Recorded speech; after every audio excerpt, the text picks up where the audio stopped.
Hey, middle schoolers, welcome. We have an awesome guest who is a friend of mine who you've probably known at some point, maybe not, but when you get into high school, I'm sure you'll get to know this friend of mine. His name is Mitchell, and he is the representative of all of FCA, which is Fellowship of Christian Athletes, a parachurch organization on the west side of Portland. So, Mitchell, thank you for hanging out with us, my friend. Yeah, man, excited to be here. What's up, middle schoolers at B4? Fired up to be able to spend a few moments with you. Yeah, so tell us real quick, FCA, what is FCA? What is that all about? Yeah, well, you nailed it. Fellowship of Christian Athletes, and our hearts and our vision really is to see the world transformed by Jesus Christ through the influence of coaches and athletes. And we believe that Hmm. coaches and athletes have more influence now than they ever have before, because sport is larger now than ever has been before. And naturally, on high school, middle school, college campuses, the leaders and the well-known people, bless you, on campus are typically your coaches or your athletes. Hmm. And by nature, our heart is to say, well, if they already have influence, people are following them, how can we equip them and empower them to share the gospel with their friends and lead them in a relationship with Jesus, as well as be an incredible athlete and a leader on their campus? Oh, that is so good. That is so cool. So, obviously with COVID-19 happening and, schools being closed, obviously the FCA clubs are, they're not meeting on school campuses. Uh, you know, Right. how have you guys responded in the midst of this, and how is FCA continuing to live out its mission and be the church Yeah, in totally. the midst of this? Because FCA, it's not like FCA is not the church. FCA is the church as expressed in Hmm. this organization. So, yeah, tell me a Totally. little bit about Totally. that. Yeah, absolutely. And I think that's a great question. And I think it's tough. Like, everyone in those situations are forced to pivot a little bit. And we've God's called a timeout, and that's kind of how we've been Hmm. viewing this. Is God said, all right, hey, let's take a break here real quick, and let's focus on the things that really matter. And like you said, David, like, the church is not only a building. Yes, it is labeled as a building, but it's more than it's a people, it's a gathering. And really, I get fired up about FCA because really what we do is we plant little mini churches in public Hmm. schools, and those mini churches are just gatherings of students. It's not about Oh, a I love building. It's not that. about a place. It's just like, hey, you love Jesus, I love Jesus. You might have questions about Jesus. Let's have a conversation. Let's talk about things that matter. And so this season has been challenging, because we are heavily reliant on relationships, and I think that's the kingdom of God is it's all about relationships. You're my brother. I love you, man. And it's because we've had time to develop an awesome relationship. And that is the essence of ministry. I think that's the essence of the kingdom of God, and really the currency in the kingdom of heaven is the depth of relationship. And so this season's been challenging. Like, a couple things that we've done is, a lot of our huddles are still meeting. Surprise, surprise! A lot of them are still meeting. It's just over Zoom or Google Hangout. Some are doing Instagram live stuff. Some are posting videos on Instagram live. And so we've just gone virtual. We've just hashtag FCA virtual, and we've ran with it. And it's been incredible to see. We've seen students continue to gather. We've seen huddles actually grow in numbers. Some have, and most have shrunk into kind of the inner core of the huddle, and where they've been able to actually go deeper in relationship than they have before. And I think that one of the cool ways that we really started engaging students was using social media, and we haven't really used it as that much of a platform to reach out. So we put a bunch of videos, and we did every week we did an Instagram live interview opportunity with whether it was high school, middle schools, and college coaches. And so we've engaged in those different arenas. But I think at this point in time, we've really learned is that it's the small group, the how, hey man, how are you doing, and really encouraging the student leaders that lead FCA, and the adults that lead FCA, because it's not me. I'm not in this by myself. about 700 people on the west side of Portland that are just volunteers and student leaders that lead people in relationships with Jesus, and saying, hey, who are the 2 or 3 that you can connect with and go deep with in this season, and make it a weekly thing. And I've got my group of 4 guys that we connect every single week, and we have conversations, and it's a real heart check with them. And so we've just pivoted and gone virtual, like school, like B4 has, like everyone has in this season. And it's been unique. It's been cool. It's we've seen different fruit from this pivot than we would have seen if we would not have, if this virus wouldn't have happened. And I think the fruit in some ways is richer. It's more healthy in this season because of what's happened. Man, that is so cool. It just, I love that, that you guys, this pandemic that just came out of nowhere, took everyone by surprise. You did not allow it to deter you from the mission, to like throw you off. You didn't just go like, okay, we give up until this whole thing gets sorted out. And I mean, what an example of just the move of God through His church. Just hey, this. So a guy on our staff at B4, his name's Joe Gruber. He said something really interesting. He said, I don't believe this is a setback. I believe this is a setup from God to move in mighty ways through His church here in this in the world, really, which just gets me so excited. Which actually brings me to so my next question for you is, where are you seeing hope? What brings you hope? What are you seeing that is just inspires hope in you? Totally. Well, to add to your comment of this is a setup, not a setback. I had a friend at the beginning of this tell me he really feels like this is something for us and not something that's happening to us. And just another language, like, oh, what a beautiful perspective on that. But ways to see hope. First of all, there's people who are coming to know Jesus. So that's hope giving for me.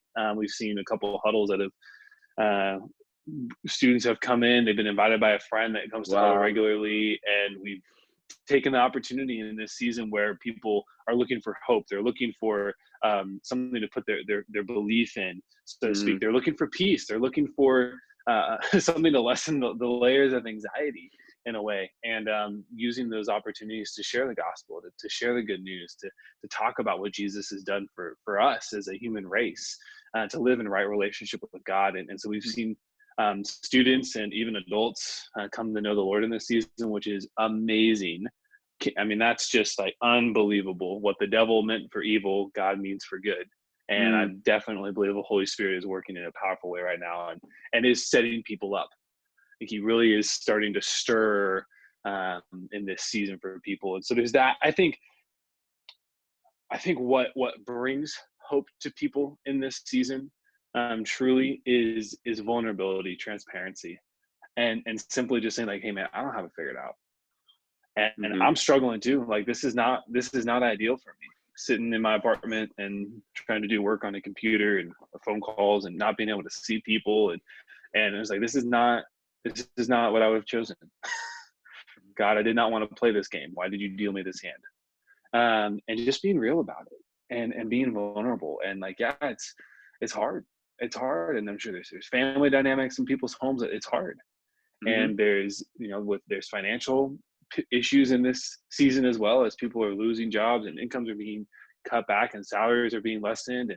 And it's hard. And so I think one of the greatest ways to bring hope to people is being vulnerable, transparent with where you're at. And then in that, speaking of the hope that we have, and for Second Peter, he talks about this idea of always be ready to give a reason for the hope that you have, which is Jesus. And it's this element of always be ready to share your story. Always be ready to give someone the reason that you can be hopeful in this season, and you have a peace that surpasses all understanding that James talks about as well. And so I think vulnerability leads to an opportunity to share why. Even though I feel this way and I'm experiencing these things, it's not who I am, because my identity is in something greater than what my circumstances may be. Oh man, I love that. That is so good. And that's encouraging that that students they're coming to know Jesus in the midst of this, and they're being invited Yeah. into these like virtual hangouts, and um, really tasting and seeing the goodness of God, Yeah, which man. is incredible. I mean, like last week I had a conversation um, with my cousin and her husband, and her husband's a youth Hmm. pastor in Sydney, Australia, and they said that they've been doing this, these Zoom hangouts with their youth group, and uh, I think they mentioned that they had someone who was prayed over through Zoom, prayed over and received Hmm. healing, and Oh, I'm like, oh my yes. gosh, that's incredible. So So yeah, I mean, good. that's just it really the church um is not done. The church isn't giving up. Mm-mm. We're still the people of God, filled with the Spirit of God, embarking on this Yeah, mission of God here on earth. Um, totally. Can't so quarantine the gospel. no, definitely not. I love that. Okay, so one final question for you, and then I'll let you go. What can followers of Jesus do today to be Mm, the church in the middle of this pandemic? What can they do? And you touched on it a little that's bit. good. Be vulnerable, uh, which Yeah. I think is awesome. What else? Yeah, I think that there's a layer of intentionality in this season too. It can be really easy just to get sidetracked and swiping through Instagram or getting lost in the rabbit holes of YouTube, which again aren't bad necessarily, but in this season, I think there's an extra layer of intentionality, especially for middle school students, because school is like maybe an hour and not hard by any means, and it's just different. And when we're in seasons that are weird and strange and out of rhythm, a greater level of intentionality of dedication of discipline has to come over us. And so I think my brain when you asked that question went straight to Mark chapter 4, and it talks about the four different soils, and our what we are called to do is only spread the seed. What we're called to do is only spread the seed, and through intentionality I believe that that seed can be spread, the seed of the hope, the joy, the love, the grace, the encouragement, the peace in this season that we have, and we can give that seed away as it's been sown into us. And now God's call as followers of Jesus is to give that away, and that's through, I think, phone calls are a great way to do that. FaceTime calls are really great. The one-on-one opportunities are massive in this season. It's almost normal nowadays to call somebody like, "Hey man, how you doing?" Like that's the new normal, because this virus is affecting everybody. And to have a conversation, to be able to sow those seeds of encouragement or peace or hope, or and ask them questions of, what are you struggling with right now? What's hard? What's challenging for you? And even sending them instead of sending a text message, maybe record a selfie video and just Mm, send them a video real quick, and a little 60-second encouragement bomb. Boom, hit them with it. Because the love it. worst thing that could happen is they watch the first 3 seconds and they're like, "Oh, wow, I'm really excited. I'm really Wow, encouraged." Mitchell's really encouraging right now. Oh man, I'm so bored. Whatever. Right? Totally. Exactly. And it just shows an extra level of intentionality. And who doesn't want to hear the words, "Hey, I'm thinking about you"? Yeah. Who doesn't want to hear those? And so I think there's that. And the story to this, so my wife Lauren and I, she serves on staff at FCA too. And our original plan, and this is kind of that dedication piece that I was talking about, our original plan this year was to get graduation cords for all of our senior FCA leaders. And we were going to write them a cool note and kind of make it really special and a big deal. I missed the mark on doing that last year. And so this year, Lauren brought that to the table. Oh, yes, let's do that. That's a great idea. And so we began talking in a season of okay, they're still graduating.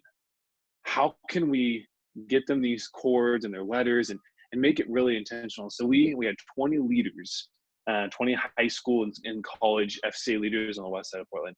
And we showed up at all of their houses and dropped off graduation cords at their houses.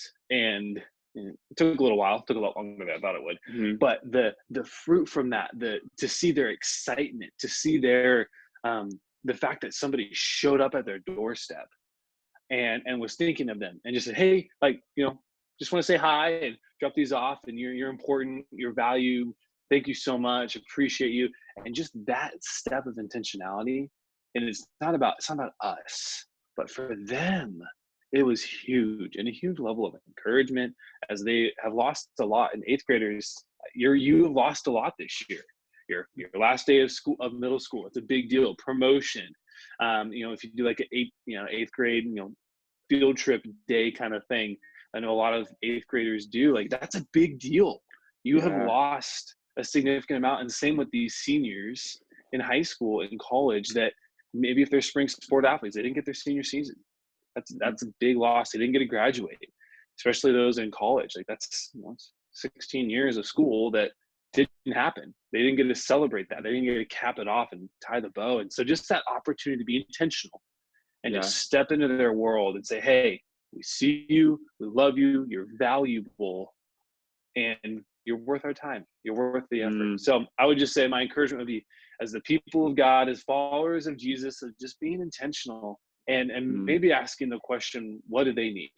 What Yeah. would they need in this season that would benefit them? Oh, that's so good. Middle schoolers, I hope you caught that. I want you to be intentional, to think of someone, maybe spend time just praying, God, who would you have me be an encouragement to? And so think of someone, send a text, send a video of encouragement or a phone call, and yeah, be intentional, as that goes a long way, particularly during this time. So middle schoolers, remember, church is not something that you go to. It is not a program. It is not a building.